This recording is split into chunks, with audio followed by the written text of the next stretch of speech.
For purposes of the media, we're going to do something quick. My name is Lee Merritt, Leemerritt. We're going to have Javion's mom and his dad step to the microphone, spell their name for us, and then just step back. Yep. Thank you. Hello, I am Tiara Roberson Gates. My first name is spelled T-I-A-R-A, last name R-O-B, as in boy, E-R, S as in Sam, O-N, Gates, G-A-T-E-S.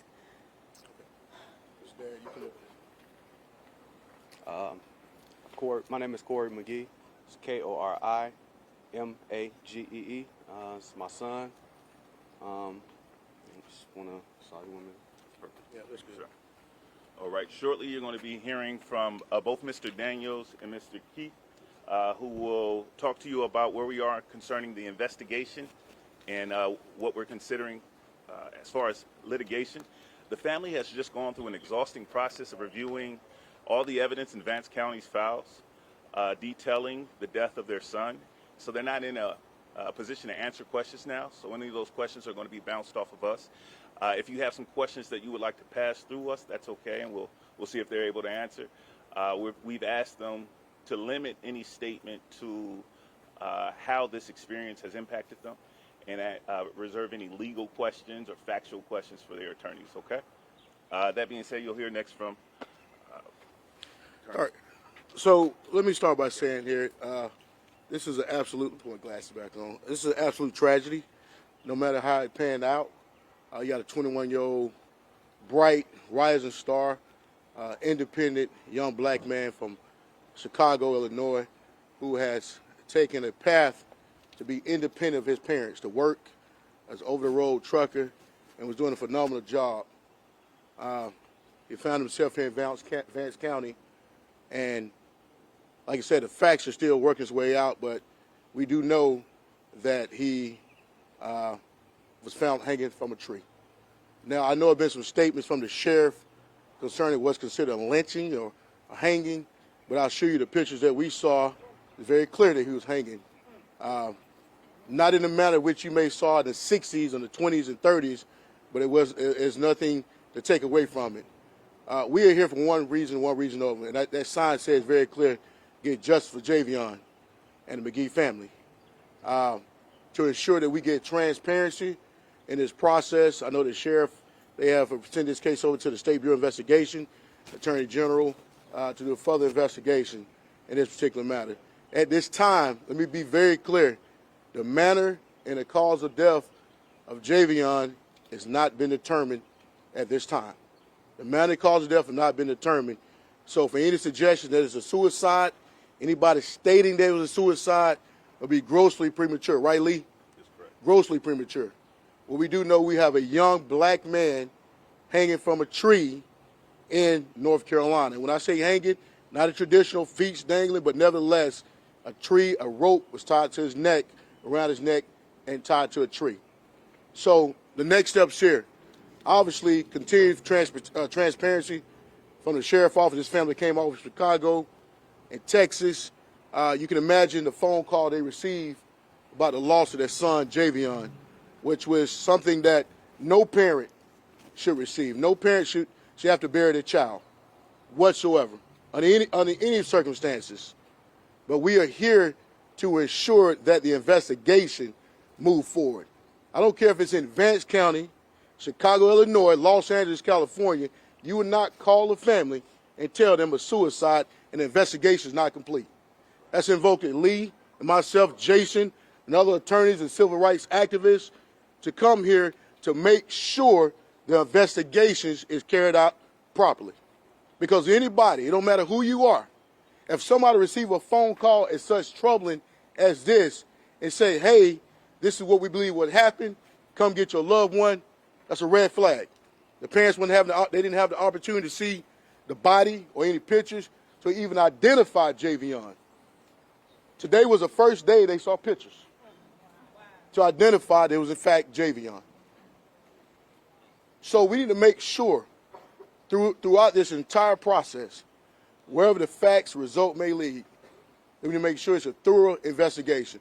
One thing we can be very clear, no matter what the findings are or an investigation, nobody can say exactly what happened at that particular time. I wasn't there. The sheriff or whoever else does the investigation was not there. We don't have a video of that. But we do know that, like I stated before, Javion had a rope tied around his neck, and that rope was tied to a tree. Tree is about, 8 feet off the ground? The limb about 8 feet off the ground, Lee? Yes, sir. So, with that being said, we're going to have more questions. I'm going to bring up Jason, and I think, anybody want to for the family speech? Okay. All right, we're going to bring up Jason Keith. He's a local councilor in North Carolina. First of all, look, I would like to say we would like to thank Lee Merritt, Harry Daniels, and this is Andrew Covington with me for coming. You might ask, why are we here? Accountability, transparency. The community needs answers, and we're here to apply pressure. Lee has flown in from Texas. Harry's flown in from Georgia. I'm out of Greensboro. Covington's out of Raleigh. We're here for answers, and we're not leaving till we get them. The family deserves them.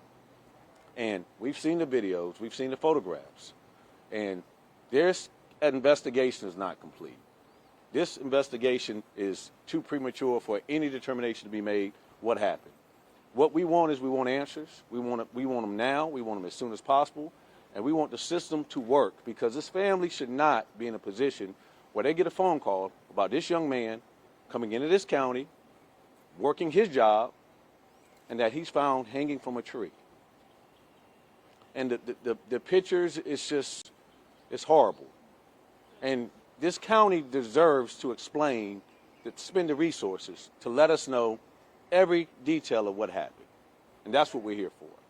And so I think Harry was right. I think Lee was right. I think Covington, everybody, we're here to apply pressure, and that's what we're going to do. And we're going to stay as long as it takes. And we're going to talk to who we need to talk to, and we're going to make as much noise as we need to get answers, to get the truth, and to make sure there's justice for Javion. Right. Sir, please. Go ahead. Like the other council said, we're here to get answers and justice, and we're not going to leave until we get that. There's no reason why why we don't already have these answers, and we're going to work as hard as we can until we get them. A moment ago, Lieutenant Bishop from the Vance County Sheriff's Department spoke with the family at length. The meeting lasted about 2 hours, where we began to get into the actual evidence that's currently in their possession.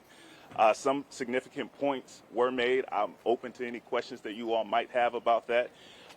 One thing that we found conclusively, and I'll back up a moment ago, as I mentioned, my name is Lee Merritt. I'm a civil rights attorney. The reason that the family has asked me to be a part of this case is because we're not investigating a personal injury case or a wrongful death case. We're investigating the lynching of a young man in 2024. It would be a misnomer to say that kind of thing doesn't happen anymore. We saw a public lynching in the murder of Ahmaud Arbery. We've seen public lynchings or the racialized killings of individuals, and it's something that needs to continue to be investigated and taken seriously. Unfortunately, in this country, we haven't dealt with our ghosts of racism and lynching, and so we often want to sweep it under the rug. The family has brought in these attorneys to ensure that does not happen. Concerning what we have found, the medical examiner's report determined that there was bruising along the neck and a broken neck bone, which means that he indeed, we're learning,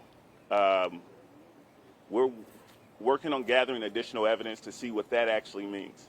I'll stop there and open it up to myself or the attorneys or any of the members of the family for questions.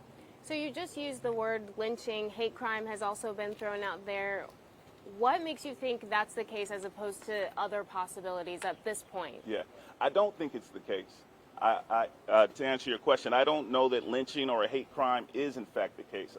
What we discovered was that Mr. Magee came into this county on September 11th, and he died by hanging from his neck. The sheriff concluded early on, and we believe prematurely, that it seemed to be a suicide to him. Well, that doesn't seem to be a suicide for me. I don't know too many 21-year-old gainfully employed, happy individuals that travel into North Carolina, buy a rope, and kill themselves. That would be an oddity. It's a possibility, but we would need more evidence before we jump to that conclusion.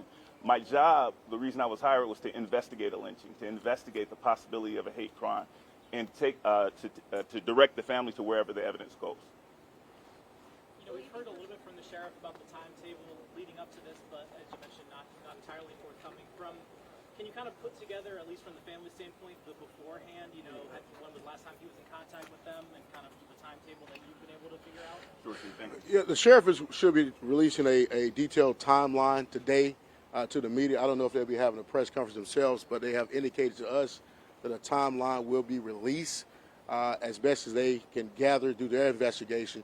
So, as relates speaking to the family, to my understanding, Javion was excited about going to Houston, Texas, and spending times with his cousins.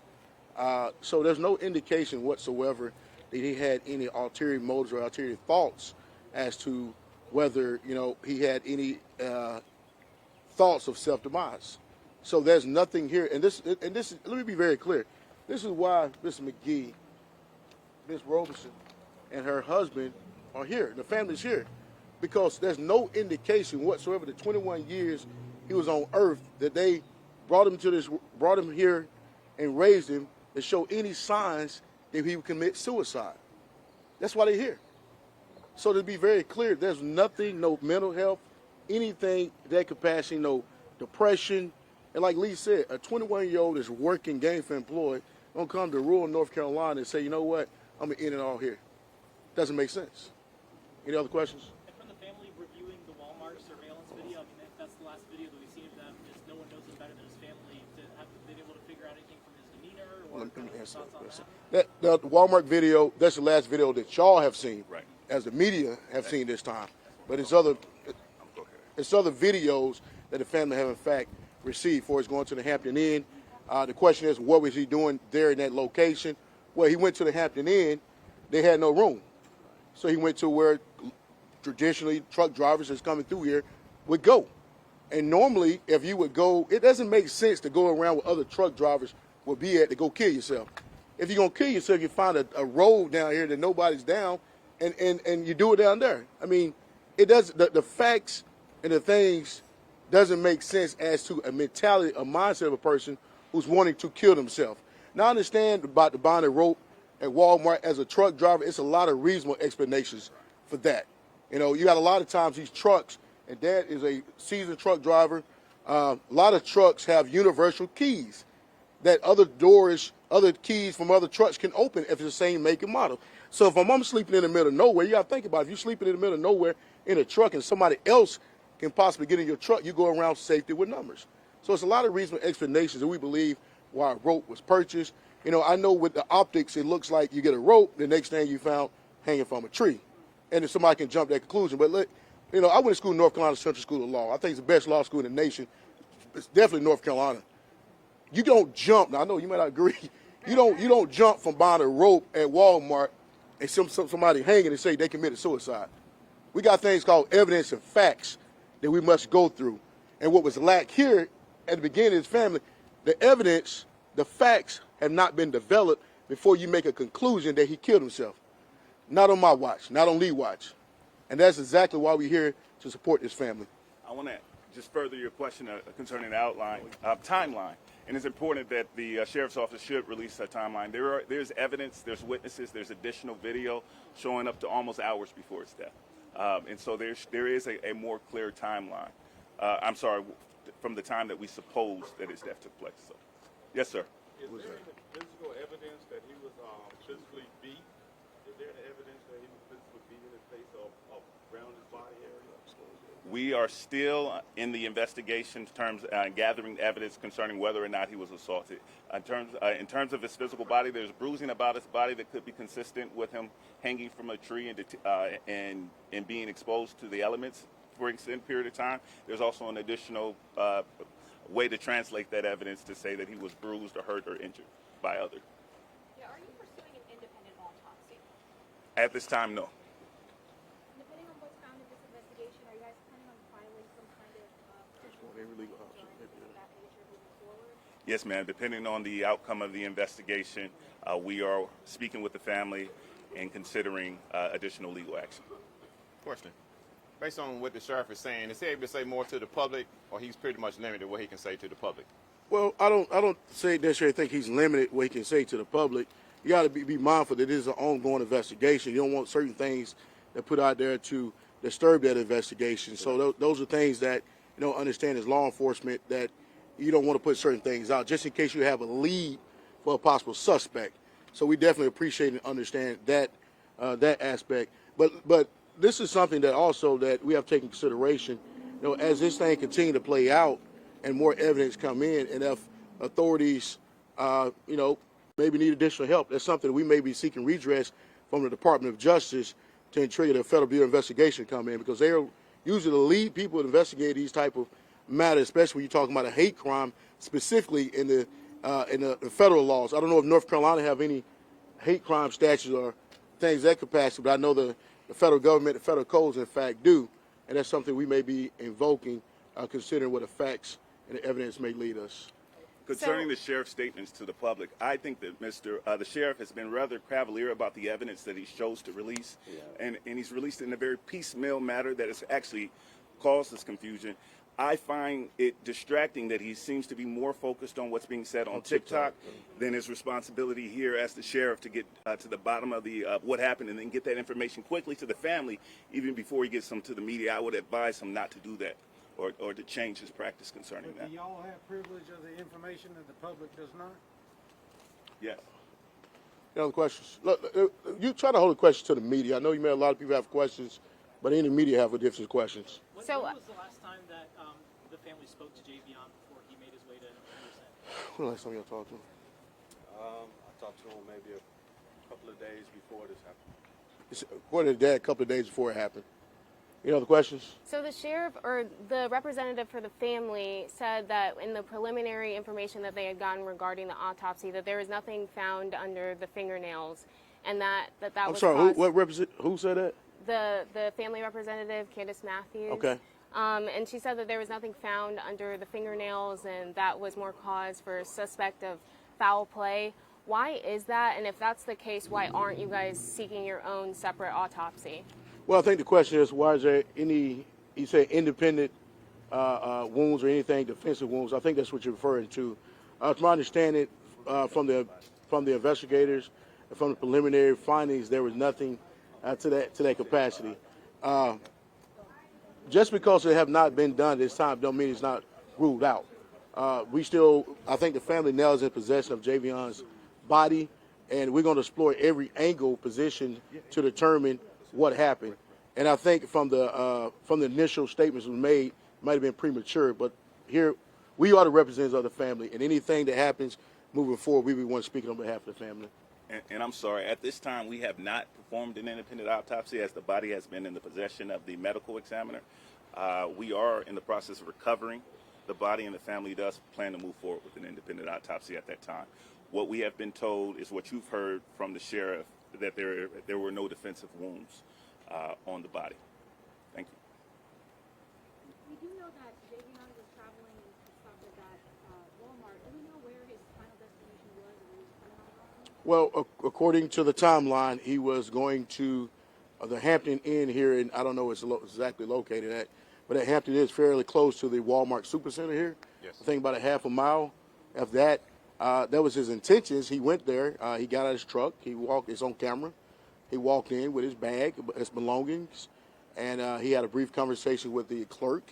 And to my understanding, upon investigation by the Vance County Sheriff's Office, that the clerk told him that there was no vacancies, no availability. So those are things that we believe that he had intentions to stay there.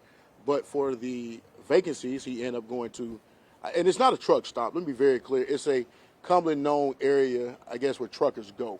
I think, yeah. So I think the truck stop thing is not really a truck stop. So he went over there, and that's a normal practice for people that's hauling loads through here that would stop over there. So at some point, he obviously knew that is a location. And usually truckers, and Dad can tell you this, truckers feel safer in numbers. It doesn't make sense for a person who had this ideology or mindset to kill themselves to come around with other people for safety in numbers. So, I mean, in that case, the person you need to be safe from is yourself. Why would you go around other people? Based on the other surveillance videos that you guys have seen, are there other people or is there another person that people should be looking for, that investigators are looking for, any cell phone records, any indication that he has any other ties maybe, or there was another person involved? It's other people that had an opportunity to speak to Javion as such, so they have speak to those people concerning those leads. However, as relates to other surveillance videos dealing with any suspects, not at this time, not that we have been shown, it doesn't mean it won't develop. Like I told you guys before, you go to Walmart or whatever the case may be, and you go there, you purchase a rope, and you end up being hanging from a tree. It's a lot of questions that's in between. Anything that transpired in between, it serves that things to be considered. But at the end of the day, our main focus here, don't take anything away from this. Find out what happened to Javion. This family is not here to point the fingers at the sheriff's office. They want to find out what happened. Wherever that evidence may lead, that's something they can deal with. But at the end of the day, the most important thing is that we are here, you are here, to ensure transparency move forward. Because anybody, family, black, white, it doesn't matter race, religion, you will want a thorough investigation to take place for your loved one. Mm-hmm. You want to know. You want to know what happened, because that's a sign. That's a start of healing. You have missing persons. People never found for years. Family can't truly heal until they find out. I don't care what it is. So we need to know this family's here, poised, standing here. They have brought us on, and like I said, we're not here to throw darts at anybody, but we are going to throw darts for a lack of transparency and a quick statement to say this is suicide. Do we know what his, had this not happened, what the rest of his route was supposed to look like after he was done in Henderson, or when he was supposed to get back to Chicago, if all had gone normal? We don't necessarily have that information. I know he dropped a load here at the Walmart Distribution Center. Like I told you before, he was anticipating to come to Texas to spend time with his cousins. So for a further route, we don't know particularly. That's something that we'll learn moving forward. At the time, his tractor did not have a trailer, correct? So there was no trailer on the tractor. So whatever load, it was already dropped. So we don't know the exact next route. So any other questions? Do we know if there were any other truckers parked in that area that night? Or Yes. he was by himself? Yes, I believe there's other truckers parked in the area. From my understanding, is that you understand? From my understanding, other truckers. Any idea how many? Not at this time. 6 or 7? We don't know. We don't know. All right, one more question. Would the family like to just share about him as a person in general? I mean, obviously, everybody's really invested in his story.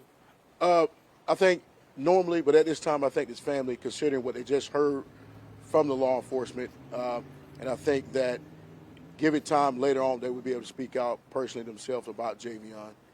But just know this, it's an ongoing investigation. No manner of cause of death. And we seek a transparency truth. So with that being said, Lee. Just one moment. And the family did want to make one statement before they took off. So each member of the family is going to step here. They're going to make a brief statement. They're not going to take any questions. Thank you. Come on, all together, please. I just ask that you guys keep us in prayer.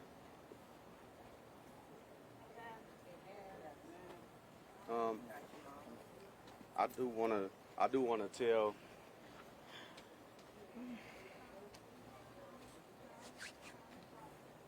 I want to thank you guys for your support.